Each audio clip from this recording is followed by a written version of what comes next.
Okay. All right, what's going on, everybody? Welcome back to Beyond the Cut. Thank you guys so much for joining for episode 16. This has just been an amazing journey over the past 16 or 15 episodes. And today I have my friend Reuben. Reuben, would you like to go ahead and introduce yourself?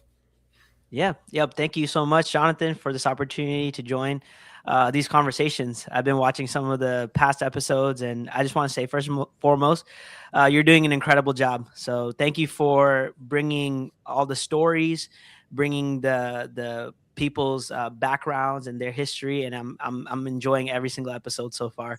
Thank So yeah, just a little bit of background of who I am. Like Jonathan mentioned, my name is Reuben Philip. I serve at Metro Church as a worship and creative pastor. I've been there for 6 years, going on 7. I'm also married to my incredible wife. Her name is Jennifer. We've been married for 7 years, going on 8. And so my role at Metro is that I oversee all of our worship and creative ministries. From the creative side, I oversee all of our videographers, photographers, capture team. And I oversee everything from all the graphical content, the visual assets, and overall any of the aesthetic and any of the experiences that when you come in, that people get when they come to church. I you. also oversee all of our incredible worship teams, from all of our musicians, singers, worship leaders, volunteers. And so my role is both that of discipling people, but also inspiring, with the intention of creating a creative experience that supports both the creativity of the church, but also moving the mission of the church forward. hmm That's awesome. What what made you want to start serving in a creative director role, especially within a church setting? Well, it's funny because that was never my intentions. um, I didn't even know this role was ever created. It was a role specifically created for me.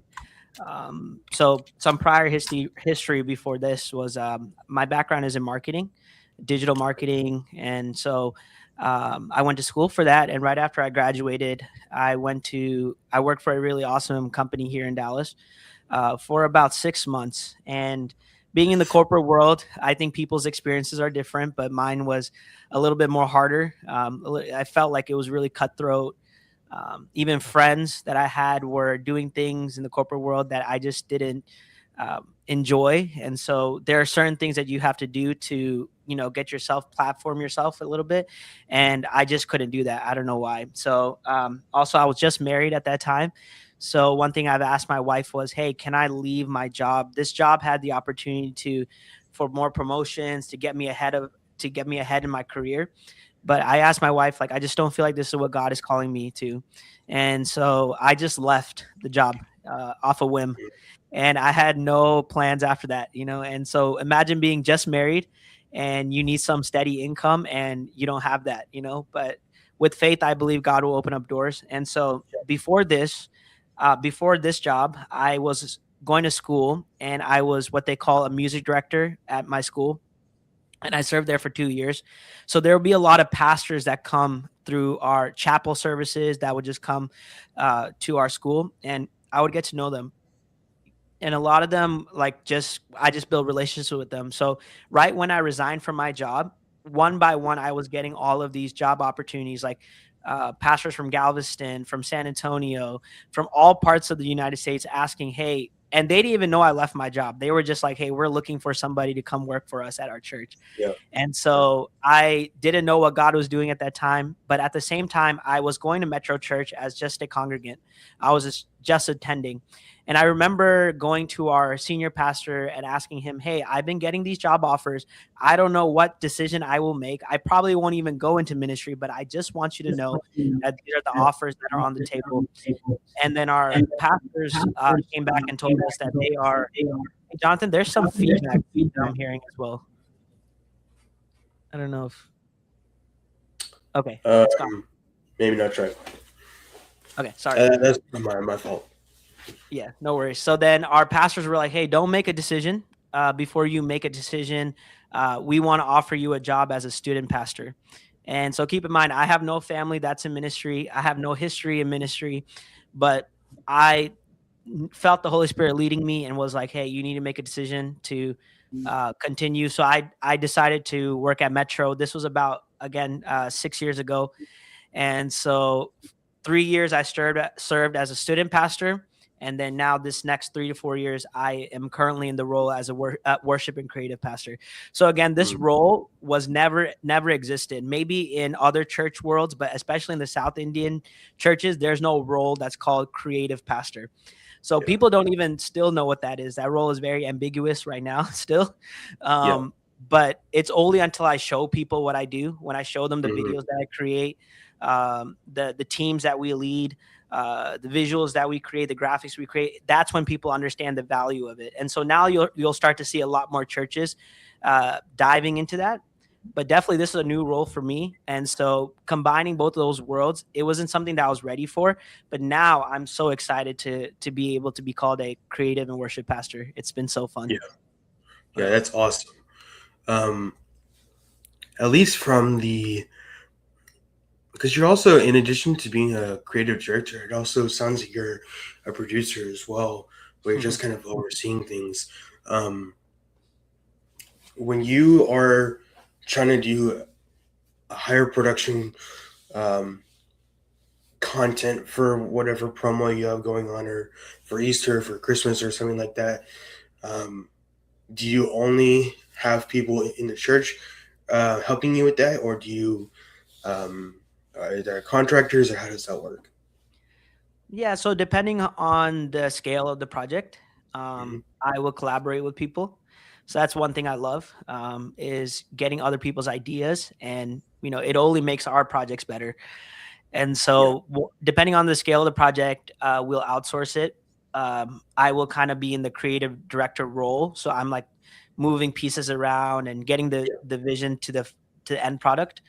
But I mean, most of the time is like building and equipping our creatives at our church, yeah, instilling yeah. value in them. I know you had Joseph on your podcast last week, so Mhm, he's one of those people. When you see yeah, value in them, you build on that. And so mhm, at first maybe they don't see it in themselves, but that's where you bring your technical skills and your gifts, and you show them how a camera works. This is this is aperture. This is shutter speed. yeah, Start with the basics, and then yeah, over time they kind of tap into their creativity. And then so now it goes from a teacher to a student relationship to now like a creative think tank.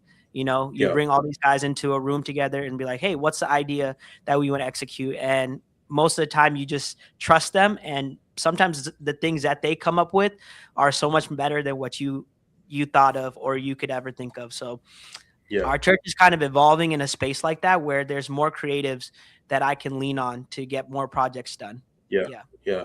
Mhm. Okay, that's awesome. How Mhm. did you get to a place where you wanted to start teaching others how to do it themselves? Because I know that's not necessarily something super common within the South Asian Indian community, especially within a church setting. How did you want to help? How did you come to that realization of wanting to be able to help others? Yeah, I had a lot of older mentors in my life. Hmm. That's one thing I'm so blessed by, is that there was such a high value for creativity for me growing up. I had a lot of like older brothers and mentors who were musicians, they were singers, photographers. I don't know why that was for me, but I think I was just exposed to it at such a young age. So I thought that was always a normal. Like I thought this was normal to have people who are creating, are doing innovative things that are inspiring. And so I think I just use a little bit of that to also be an influence for those at our church and in our community. It just comes from a deep passion that I've had. And so I think one of my highest values that I hold on to is discipling the next generation, and Hmm. being able to equip them, and put everything else aside, my creative gifts, my role as a creative pastor, put all that aside. The number Yeah, one thing that I think is most important is being able to pour into the next generation. And so the one way that I feel like I can give back to the next generation is all these technical and creative gifts that God has instilled in me. yeah. And I also think that it's super important that us as believers realize that we're all not supposed to be doing the exact same thing. and that we're all called to be in different spaces. Some of us are supposed to be on at least on the pastoral team, and I think we're called the body of Christ for a reason because not everybody has the same role in the same position, Mhm. but every role and everything is important. So yeah, I totally agree. Um, yeah, um, hmm. That's definitely interesting because I haven't heard too many people thus far who actually grew up with creativeness, that sense of creativeness fostered throughout their childhood and adulthood. Um, so that's good. That's good to hear that, and I totally agree about wanting to help disciple the next generation because that's something that I'm trying to do as well. So that's cool that you're doing it too. Yeah, so awesome. Yeah. Yeah. um, okay.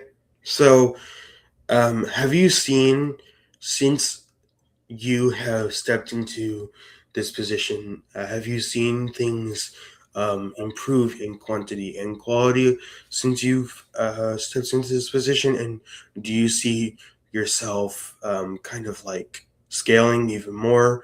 Because obviously, Metro is a very it's growing rapidly. So as it grows, do you see yourself scaling with it, or what do you think? Yeah. So one of my favorite quotes, or I guess the definition of what a creative is someone who can imagine and can innovate what the future can look like, or can push the future forward. And Yeah, so that is sometimes a seat that I occupy at Metro. Sometimes people say I'm too much of a dreamer. So it's like if you think of like a balloon, they try to yeah, pull me down so I can come back more to reality. But yeah. in an organization, there needs to be someone who has that creative, that dreamer type of mindset, Mhm. because you can kind of see the future before other people can see it. Now, Right. visionary is someone that can bring those people to that set future, right? And Mhm. so at Metro, we're always like innovating, we're always imagining, we're always thinking about what the future can look like, Yeah. so I play a dual role at Metro. So the one role that I play is a person who always thinks what Metro can be for the future. But then Yeah. another role that I play is bringing those people up to the standard, to be able to be a part of the vision that we are creating together. Mhm. Because also I don't want to do this by myself. Yeah. That's no Yeah. fun. It's no fun being your own videographer, DP, producer, director. That's not fun. So Mhm. you want to be able to build up and strengthen other people around you to make Yeah. your job a little bit more easier. So there are seasons where I am teaching. There are moments where I'm equipping, building, but then there's also seasons where I trust my team and I'm just sitting in the dreamer seat again. And I'm thinking Yeah. about what the next evolution or future of Metro could be, So it's really cool when you have leaders that trust you enough to be able to do that, because Mhm. not every organization has that. And not every organization has leaders that believe in you.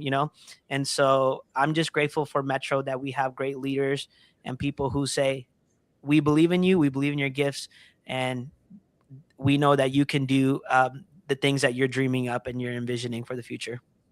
Yeah. That's awesome. Yeah. Hmm. How did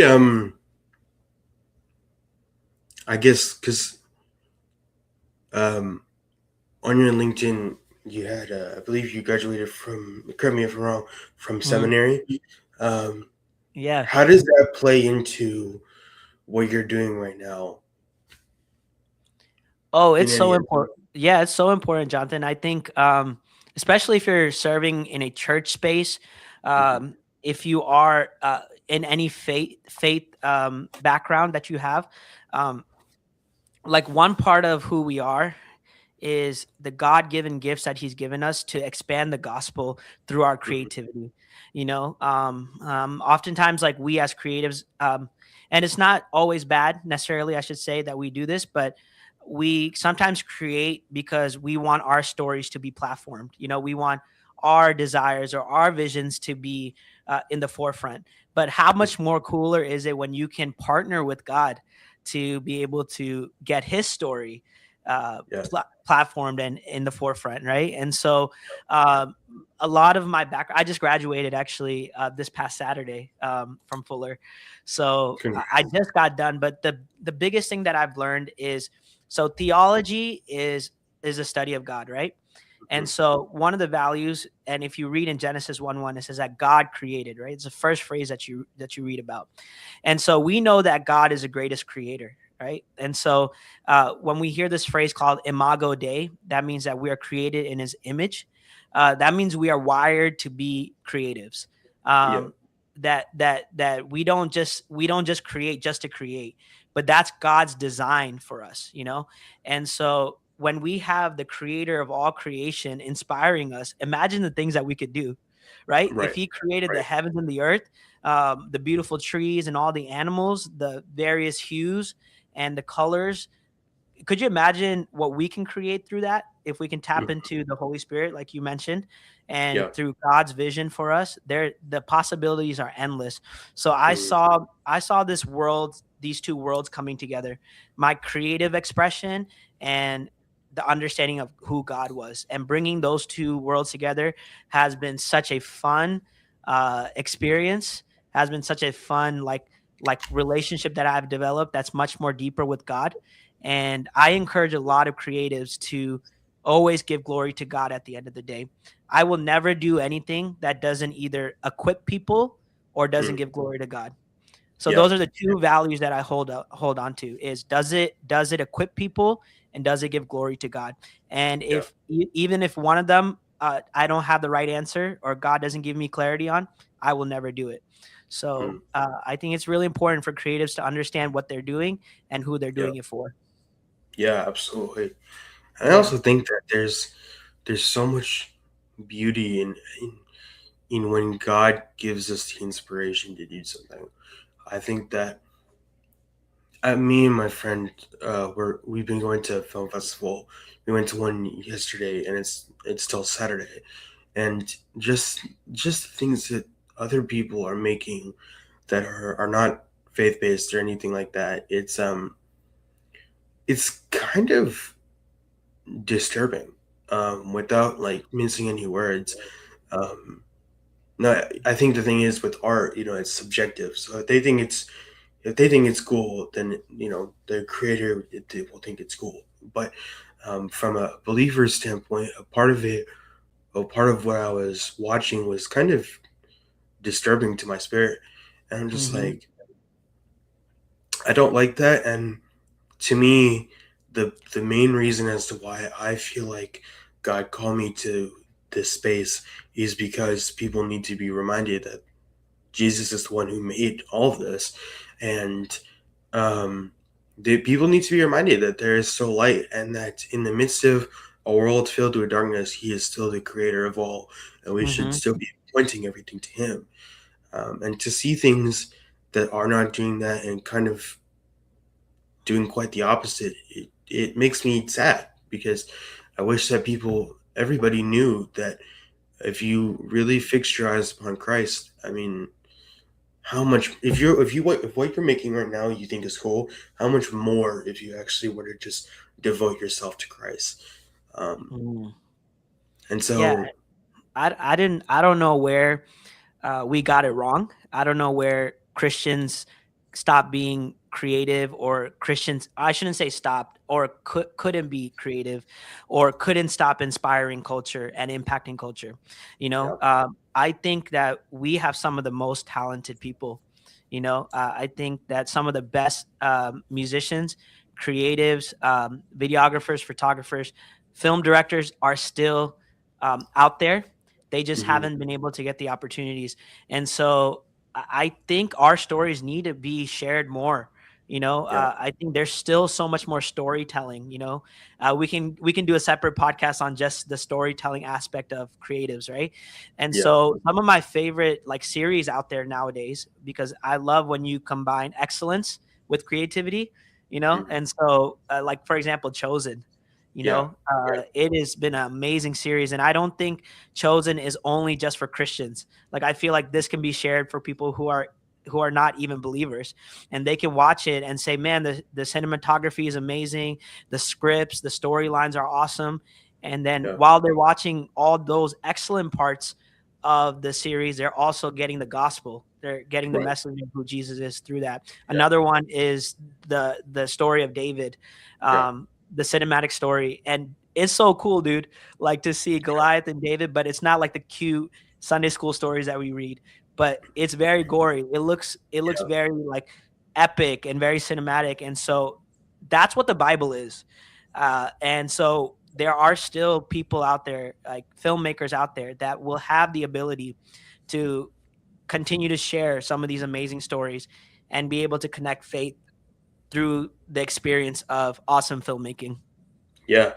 No, it's so true because I went and watched a movie recently. It's called Crime 101, and Mm-hmm. I'll have to say it was kind of disappointing because I like the I'm a big fan of John Wick. I like those types of movies, and it had that type of heist movie type vibe to it. When I watched the trailer, and I just needed something to do, so I just went and watched it. And so Mm-hmm. when I watched it, it just it didn't have a compelling story. Um, and what contradicted that was the fact that the production quality was phenomenal. The cinematography was insane. That like it was so well done. However, the story just fell flat. And I Mm. just feel like with a lot of movies nowadays, that is the case where the production quality, production value is through the roof. It is just it's so good. But then you just have the storytelling that just falls flat and you're just like we need a good story. That is the basis of any good film, book, or TV series. Like you name it. Without a good story, people are not going to watch it. People are not going to. And at least for me, I feel like I need to feel different after I watch something. Yeah. Like if you were to compare a really well written movie to something that is not, you can feel the difference. Oh And yeah. I feel like I want to, especially after, for example, like the Creed movies or Rocky Mm-hmm. movies. Mm-hmm. Like you see the training montage, and I just feel like I need to get to the gym and just go crazy, right? But if you were to compare that to Crime 101, you're just like, okay, the production quality was there, but the storytelling aspect was just not. It just didn't hit. So how That's can right. we apply the storytelling aspect and still be able to tell a compelling story that is filled with emotion and able to tug at the heartstrings of humanity and be able to convey that through the lens of a camera? Mm. Because the cameras will only continue to get better, but it's the writing that I feel like has gone backwards. And I want to attribute that potentially to AI because I feel like at least with Hollywood writers, I feel like they've gotten incredibly lazy, and Yep. You're right. um, Mm-hmm. it's it's it's kind of sad because I'm just like we're in an age where technology is so advanced, and especially camera technology is just it's unfathomable, right? Mm. And there should be really no excuse as to why you're making a bad movie. And so when I feel like the writers are on strike or they're just not writing good, you're just like, what are we doing? Like we Mm. need to be making good content, and I just feel like there's only a handful of movies, at least this year alone, that are actually going to be good and actually worth watching. And what does that say about Hollywood? I mean, I already Mm-hmm. know. I know that it's a very dark place, but I think that there's still a way to bring light to it, and that Mm. really comes back to us, the creatives who are willing to put themselves out there and to make a good story, even if not everybody's going to like it. So those are just my thoughts about that. Yeah. Yeah, yeah. Um, okay, so at least from a writing aspect or pre-production to post-production aspect, Mm-hmm. what are your thoughts on the use of artificial intelligence to help Mm. with the efficiency of it, because I use it for Mm. helping when I'm planning out a movie, because me and my friend are working on our debut feature film, and so I'm Okay. like, I use it to help with picking out shooting locations, Mm. a production timeline, budgets. That's what I use it for. But I am very strong, highly against using it for the actual filming itself and Mhm. for the post production work. But I think Mhm. pre production is okay because, for the most part, now when it comes to the script writing, perhaps when it's like when the concepts of a script, but Mhm. not the actual writing itself. Um, Yeah. what are your thoughts about that? That's a good question. I think it's a new world. I'm just discovering it. I think I just used it on a film recently. Hmm. So we use motion array and Higgs field. I think Okay. those are the two.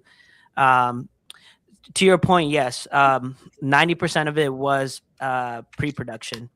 Not writing the script for me because I think the storytelling and the storyboarding are two Hmm. important things that I will handle myself. Um, Especially if it's a story that is unique to me or Yeah. the experiences of the people that I'm showing the film to. Hmm. Um, so I start there, and then so as I'm storyboarding, I'm looking at each shot, and I'm thinking to myself, am I able to rent a location? Am I able to get the talent for this? So I'm evaluating all the pros and cons, and if I could do most of it practical, that's Hmm. a route I want to go, But then, obviously cost is there for the budget of the film. Those Yeah. matter. And so all those things come into a factor before I decide if AI is going to influence the film. Um, Hmm. and so another thing is like VFX, right? I'm not a VFX artist. So, Yeah. and I know hiring a VFX artist is expensive. Hmm. So I will use AI to kind of give me the visual VFX that I need. But this is where a good editor and someone who can composite really well can Hmm. come in, where you could take the practical elements and then I will say AI visual elements and basically blend Yeah. those two worlds together. And Yeah. so recently, I'll give you an example. I just did a film about a farmer in India Mm. who like he's waiting for the rain to come, but his fields have completely been destroyed by like fire. And so I'm like, where am I going to have practical fire? And so Yeah. I actually 90% of the film was taken in my backyard. And then actually I should say like maybe 60% was taken in my backyard. Another 30-40% was taken in other locations, right? But then Hmm. when I put the storyboarding of every shot, I realized, man, it'd be cool to get fire in this shot. And so I tried going to motion array, getting like these digital assets. It just didn't look good, Hmm. So I just typed a prompt in really quick, add fire here, and it just made the shot a little bit more dynamic. Yeah. um so for me, the story is very integral. And if it doesn't look janky, like Yeah. if I'm Yeah. doing something and it's like it takes you away from the story and someone's like, man, that's definitely VFX. I mean, AI. That's definitely Hmm. AI. Then I don't want. What do they call it? Uncanny Valley, right? Yeah. When you go Yeah. through Uncanny Valley, that's what I don't want people to experience in my film. So I will Yeah. actually spend probably a majority of my time getting my prompt right, and then also evaluating how the shot actually looks, the Hmm. color grading and all that stuff. So from an editor perspective, I use AI to push the story forward. Yeah. Um, Yeah. yeah. Does that make some sense, Yeah. John? No, it does, because I feel like Yeah. I'm wanting to roughly do the same thing, because I Mhm. know VFX artists and I know editors, Mhm. but like you said, it is expensive. And when you're a one man show, or where you're working with a very limited budget, if you're if you find people who are willing to do it for free, great. If not, you got to make do with what you have. Mhm. Um, and this stuff is readily available. I mean, Mhm. more often than not, you just pay like a subscription or something like that. Yeah. But I don't disagree because I don't think that's a wrong usage of it. Because Yeah. especially when you're kind of like tying loose ends together and Hmm. you're just bridging the gap, I don't think that's wrong. Um, but when I you're would. using it completely, good. Yeah, I would say don't let AI drive your story and Yeah, your film. um, just use it as an asset, just use it as like something that you just lean on when you exhausted all your options, right? yeah, uh, yeah, Still be in the whole creative process of what cameras do I need, what type of lenses do I need, storyboarding it, the lighting, getting all that stuff, like still stay true to that. yeah, Don't just sit in your studio and say I'm lazy, I'm just gonna prompt everything from beginning to the end. If yeah, that's your mindset going into it, I think, and I think a lot of people are starting to do that, but like mm, remember the authenticity and the integrity of who we yeah, were as filmmakers is yeah, just carrying that heavy camera on our back, yeah, and still getting the shot even if it didn't work. That's yeah. that's the type of attitude, I should say, we should have in filmmaking. Hmm. Yeah, no, I mean it's just when I think of Christopher Nolan, when I think of that type of usage of it, because when he was making Interstellar, um, the cornfield scene, that was not CGI or VFX at all. He planted all those crops and let it grow, and then they shot the whole thing. Now, obviously, not everybody has an Interstellar type budget, but you have to make do with what you have. But then also the level of authenticity that he had when it came to he didn't even want to use CGI. Forget about AI, but just Hmm. CGI. I think that is what separates him as one of the best, my favorite directors, and probably one of the best filmmakers ever. Is the fact that he is willing to put in like the create the authenticity, which I totally agree with. Um, Yeah. yeah, And I love filmmakers that do that, that can hmm combine the practical side of things, because it's also you're learning things through the process. yeah, Um, One of my favorite, recently, one of my friends was telling me about how to recreate sand mm. in shots if you want. So he goes and he buys like brown sugar Oh, from the store, and hmm they'll get a fan and they'll, the brown sugar, is in the shot yeah, and it kind of looks like sand if you can't yeah, get a bunch of sand in your shot. And yeah, I don't think a talent wants sand on their face, you know? right, yeah, So yeah, a brown sugar is a little bit more pleasing, so I mean, yeah, to your point, I love people that are thinking like that are yeah. creative like that, and so yeah, it just makes our work a lot more exciting and authentic. Yeah, no, I mean, and it just goes back to the idea that collaboration is what makes this field so much fun, and it makes it a lot easier to get things done when you're working with other people as opposed to you just doing it by yourself.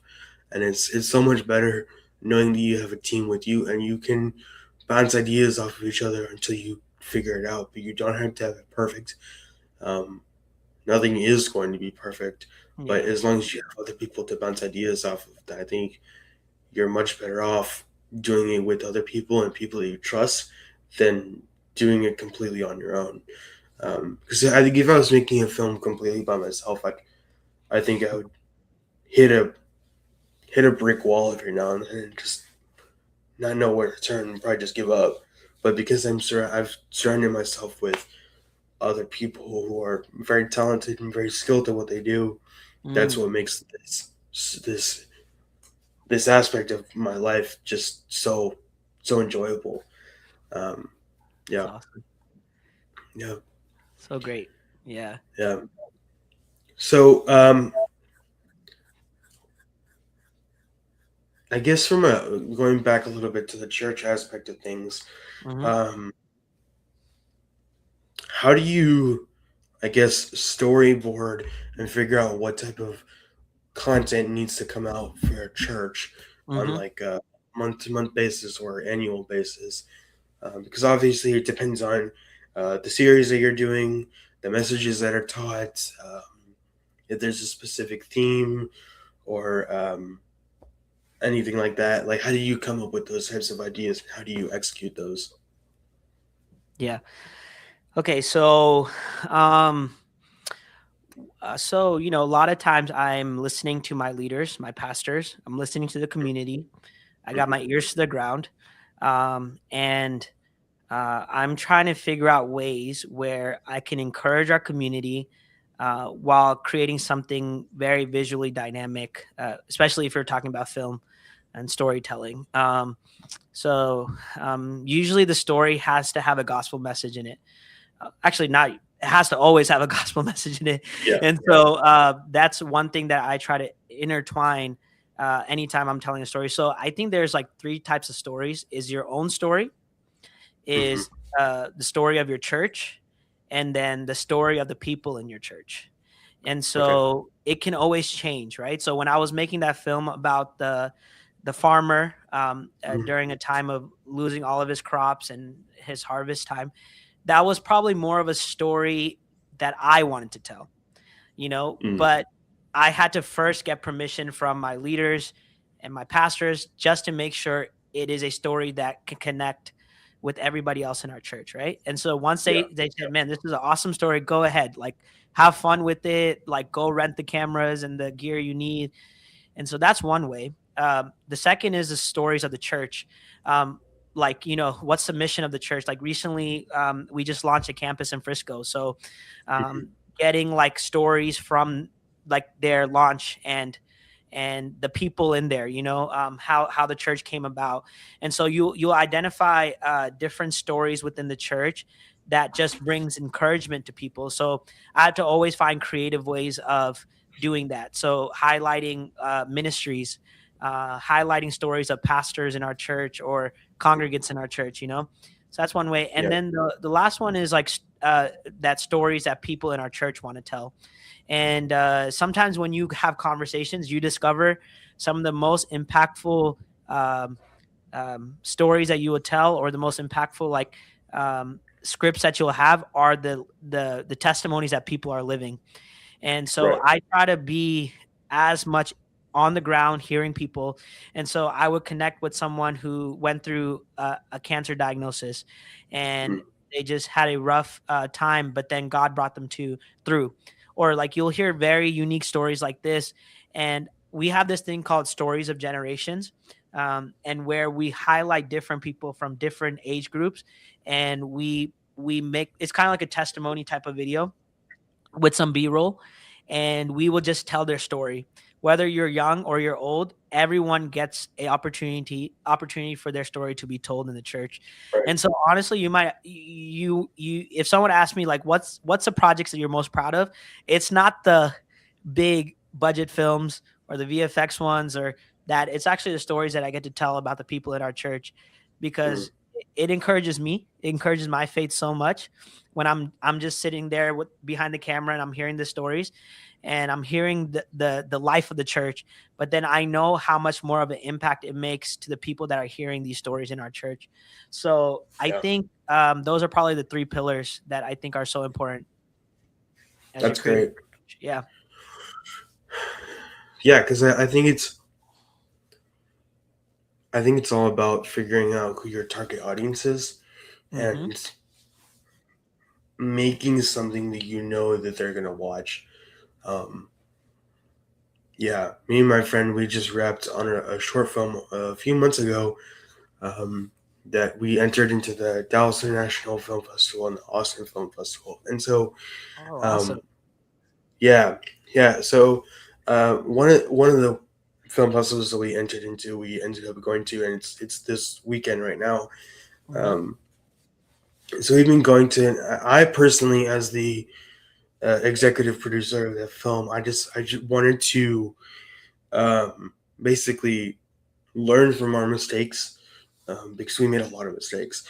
Learn from it then, and then also seeing what everybody else was doing, and seeing what type of content these types of film festivals were specifically looking for, especially within those award sections. Like, what are they specifically looking for? And it was very interesting to see how a lot of the films that I saw, I was just like, the concepts are so simple. Mhm. Like I thought we had to tell like a full narrative story. Our Mhm. film was a 20 minute, a 25 minute short film, and it was a murder mystery slash noir film, and we had a Mm. completed story for 25 minutes. And it took us almost a month to film, and so and then we looked. I was comparing it to what everybody else had made, and it was such an easy concept. And so I was talking with one of the directors who his film was screened and it had won in that specific category. And I was just asking him, I was just like, what makes as a director, what kind of script stands out to you, and how are you wanting to? What makes it stand out, and what makes you want to actually work on that film and bring it to life? And it has you saying one of many things, which is one, it has to be you have to hook your audience within the first 10 pages of the script. So Mm. anybody that reads it has to be hooked very quickly. It can't be stereotypical, and it has to be such a dumbed down concept that is so easy to explain it to somebody that anybody who has never heard of it, you can explain it to them in like 2 to 3 sentences. And Mm. so I'm like, okay, it really made me think twice about what we had produced previously and how we can apply that to our feature film, because I'm just like, this is kind of a pretty big undertaking for us. We it's just kind of like me and him are co-producing it, but we're working with a crew of like 5 to 10 people. And so um how for me, I was just like, how can we learn from our mistakes and apply it to the next one, and not just like continue doing the same thing over and over again, but like Mm. let's scale, let's do it better and bigger this time.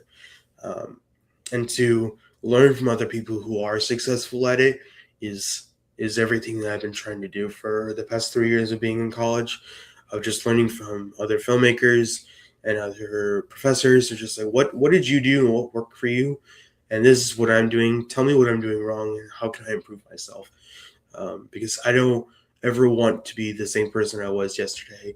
And I think that's super important, especially for anybody who wants to get into this field of the creative field. You have to always be willing to learn from your mistakes and definitely ask for help and Mm. seek out constructive criticism.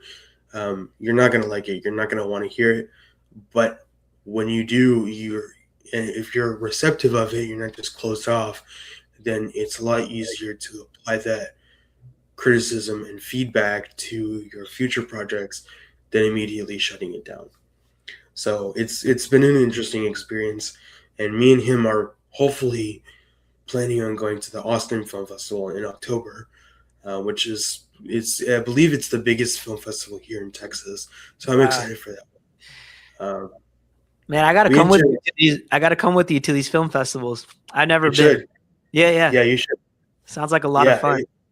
it is. Yeah. Um, yeah, it's really cool to see what other people make and what other people like. Mhm. Because to me, I'm just like, I don't agree with that story, but the Mm. people who selected the film clearly have a different taste. They have uh, like a different rubric that they're looking at, and so learning from that and trying to figure out what can I do differently to make sure that next time around people actually want to watch it, people want it to win in that category.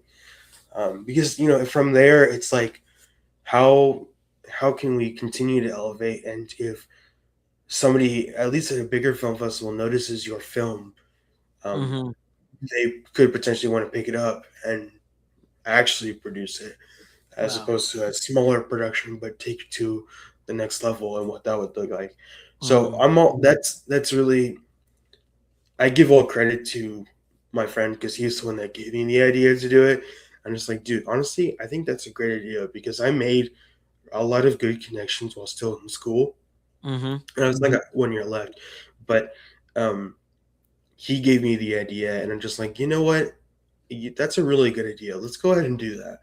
And from there, it was such a big learning curve, especially from a producer's standpoint, because I'm just like, there's so many more moving parts between shooting locations, actors, um, Mhm. your production crew, and your talent. How to get everybody on set for even just 6 to 12 hours, Yeah. just for like a weekend. I mean, it's there were so many moving parts, and yet the more I feel like the more stressed out I was, the more I realized how much I actually enjoy this and why I want to continue doing this as my career. So it's been a journey. So yeah.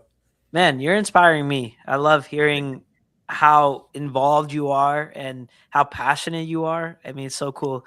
I didn't go this route in filmmaking, but if I had to tell my younger self that this could be a path that I could take, I think I would be encouraged. Like if I heard what you're doing now when I was younger, I would definitely feel more courage to want to take the same route. So super proud of you for doing that Thank yourself. you. Yeah. Thank And you. exploring that world. Honestly, Yeah. that's another way that you can give back to the church, Yeah. is, going out there, seeing the things that work, seeing the things that don't, what is building the church, what is harming it, and then bringing all those values and just making a better experience for not only Yeah. the our local church, but the whole body of Christ, right? And Yeah. so you're Yeah. doing a great work. So proud of you. Thank you. Thank Yeah. you. I appreciate it. Yeah. Yeah. It's I'll be honest, it hasn't been all good. I think so when you were saying that you were surrounded by creatives throughout your life, I was Mhm. quite the opposite. I didn't go to an Indian church. My parents grew up in a church, Indian church in New York, and then they left that. And then once they had my older sister and myself and my younger sister, they wanted to. We grew up in an American church, and so that was definitely a very, I believe, a very good experience for us because it forced us to be exposed to people of all different backgrounds. And so with that, I was involved in the media team at church. I was definitely super passionate about it, loved it. Um, but then in high school, so background, I was homeschooled my entire life, and so when it came time in high school to figure out what I wanted to do, um, I did not know. All I knew that I wanted to do was make movies. That's all I knew. And so I started researching some programs, and there were some good ones. But I was the first one in my entire family to do something like this. It was completely unheard of. Mhm. Um, I mean, my mom was a social worker, and my Mhm. dad he's a software developer. I mean, this entire field is completely unheard of. And Mhm. so me really, I, unfortunately, I feel like I've been walking on this road by myself for the past 3 years, but I've definitely seen the hand of God throughout all of it, because I've seen how if I continue to devote myself to Him, Mhm. then I've just seen how people just seem to come towards me, and me being able to make those connections in ways that I would have never expected or imagined. But it was all about me putting myself out there and trusting in God that He will make a way where there seems to be no way, and trusting that that dream that He's put inside of me will Mhm. come into fruition if I continue to put my faith, hope, and trust in Him. I mean, there's no other way to say it. I mean, it's just I've seen it time and time again from the past 3 years alone. And I mean, interestingly enough, I mean, on Tuesday was actually my 21st birthday. And so it was, I made a video and I posted on my Instagram about how I think I've seen just the faithfulness and the goodness of God for the past 21 years. And to see Mhm. how, um, almost like it's just kind of like the beginning of what I feel like I'm just Mhm. scratching the surface of everything that's to come. And um, yeah, I've seen a lot of good and a lot of bad, but I think in the midst of all the pain, and the the disappointments and just the way things didn't work out, I've just seen the hand of God throughout all of it, and it's just I'm just trying Mm. to be faithful to what He's entrusted me with. So that's all it is. Yeah, yeah, Yeah, that's great. My life verse, anytime when I'm faced with a fork in the road, is what good is it to gain the whole world but lose your soul? mm-hmm. So anytime there's a decision that I had to make, like, is this gratifying me? Is it giving more glory to myself? Is that worth it? Versus probably saying no to it, that opportunity. And sometimes, yeah, it's true. You lose out on something awesome, maybe a connection that you had, maybe Yeah, money or resources. But yeah, at the end of the day, I want to stay true in front of God, and I never want to be the person that said I compromised because that was better for me than to stay true to who I was and who God created me to be. So yeah, at the end of the day, that's a choice that we all have to make as creatives, to say, hey, do I want to give myself to this because I gained something out of it? Or do I stay true to God because He has a better plan in the future for me? And yeah, I think I would say when I was a lot younger, that discernment was not always there. But as I got older and trusting in the Holy Spirit, there would be times where sometimes I would be presented with the opportunity and crazy budgets, and people mm-hmm. would say, and I would say no to it, and people would say, "Why did you say no to that thing?" And I said, "Well, I just don't want to lose myself in all of that, and that's not what's important for me. That's not a high value for me." And so, to me, if I could tell you this, Jonathan, is that God honors that, you know, Mm-hmm. and so, as long as you're making decisions in partnership with God, it will always Yeah. work out for you. So, Mm. yeah. So you're on the right route. You're on the Thank, right path. Yeah. thank you. Yeah, it's been a lot tougher than I anticipated. Mhm. Because like my parents can only help me so much. Mhm. They have connections, but I'm not asking. They can't just give me a handout, and I've never asked for a handout for anybody.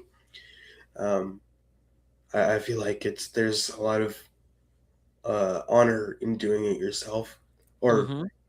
not expecting somebody to just hand it to you, but you earning it along the way, no matter how long it takes.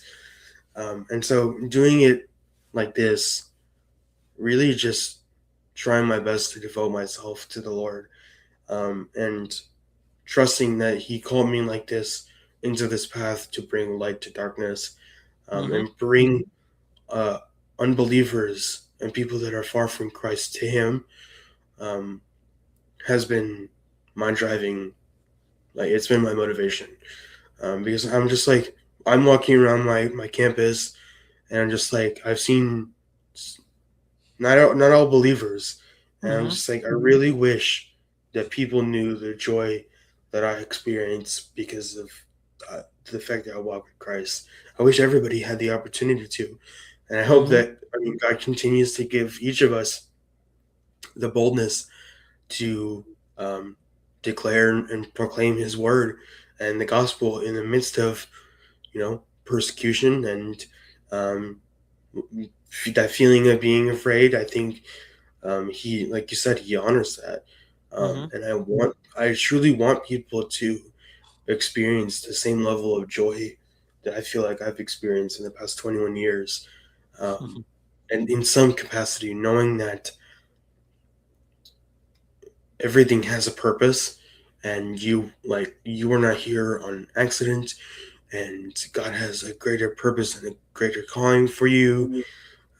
Just feel like everybody needs to be reminded of that, and not everybody was told that growing up. And in any capacity that the Lord chooses to use me through that, Mhm. and using my testimony for that and for His glory, that's all I want to do. That's all I ever want to do. Um, so, yeah, Yeah, and you're already doing that. You're already doing that with these podcasts and these interviews that you're doing. yeah, The lives that you're going to impact, the stories that one day you're going to realize, like, someone watched this video and one word that maybe a guest had spoken over them, or mm, something that you might have said on a podcast, changed the trajectory of their life forever. And yeah. so, the fact that you're 21, happy birthday, by the way. Thank um, you. and you're unashamedly doing this stuff while connecting the creative bridge, the gifts that God has given you, that's all that we can really do, you know. Hmm. And God is not asking for anything more or anything less. You know, the Bible says, "By the blood of the Lamb and the word of my testimony." And Yeah. so, even at this age of your at 21, you're sharing the unique stories of other people, their testimonies, but then how God is transforming you through the process. You Yeah. know, like you're discovering things in the film industry, you're learning things about yourself as a creative, and you'll be surprised that maybe a lot of people might have these thoughts in their mind but just don't have Hmm. the language or don't know how to express it. So when Yeah. Jonathan is sharing these stuff on a public platform like these podcasts, Yeah. somebody's watching and saying, "Man, he's experiencing these same feelings. I feel like that." And Hmm. if anything, like you keep God as a main thing, you keep God at the center of it all. You're just going to always point people back to Jesus. You're going to always Hmm. point people back to Christ. And so I think that's all that we can really do, Jonathan. Yeah. Yeah. Hmm. Yeah. Thank you. Thank you. I appreciate that. Um, yeah. Well, I like to ask all my guests before kind of drawing it to a close a little bit. If there is one thing that you would like to share with either people of your generation or people of the next generation, what is that one nugget of wisdom that you'd like to share with those people? That's a good question. Um, I would say that God created all of us uniquely, and we're all part of God's uh, overall story. You know, we might each have a chapter in it, but each person plays an integral role in God's design and design for creation. And so, I just want to encourage people, like, don't give up. Don't be afraid to take risk. Go against the grain sometimes when people says it's easier to go one way. You know, feel the discomfort once in a while. You know, don't be Hmm. complacent. And to be surrounded by a good community of people who will encourage you, strengthen you, be praying, be in your word. Um, and so just encouraging yourself just to keep going, you know. And so have the passion, let that drive you. And God, we don't know where God could take you. The possibilities are endless, limitless. Yeah. That's so well said. Thank you. Um, well, thank you for joining. I really appreciate it. I'm really glad we were able to do this, get this on the books. I really appreciate it. Um, and thank you for all that you shared. I think somebody will be impacted by it in some capacity. I think that when we are reminded or drawn back to the love of Christ in any sort of capacity, I think if just by planting that seed, I think that it can do so much to one person, even if it doesn't affect the masses, but just affects one person. I think that is the key to all of this. Um, so thank you for all that you shared. I really appreciate it. Yeah. Thank you, Jonathan. I really appreciated this conversation. And I say this over again, man, just so proud of you. Thank And the spaces that you're creating, and just to be a part of one chapter in your life story is super you. cool, man. And I hope that there are opportunities in the future for us to collaborate, maybe go to a Yeah, film festival together. So yeah, I'm looking yeah, forward to all those awesome moments. Truly. yeah. Thank you. Yeah. All right. Well, thank you guys so much for joining. I really appreciate all the love and support. After this is episode 16, I'm going to be taking a little bit of a break. I'll come back on July 10th. But thank you guys so much for joining. These past 4 months have just been such a blessing, not just for me, but I feel like some people have resonated with this, and I can't give um, any other glory but to God. I think this is all due to Him. So thank you guys again for all the love and support. Stay tuned for the next one. And please like and subscribe and please share with your friends. Thank you guys for joining and have a great rest of your day.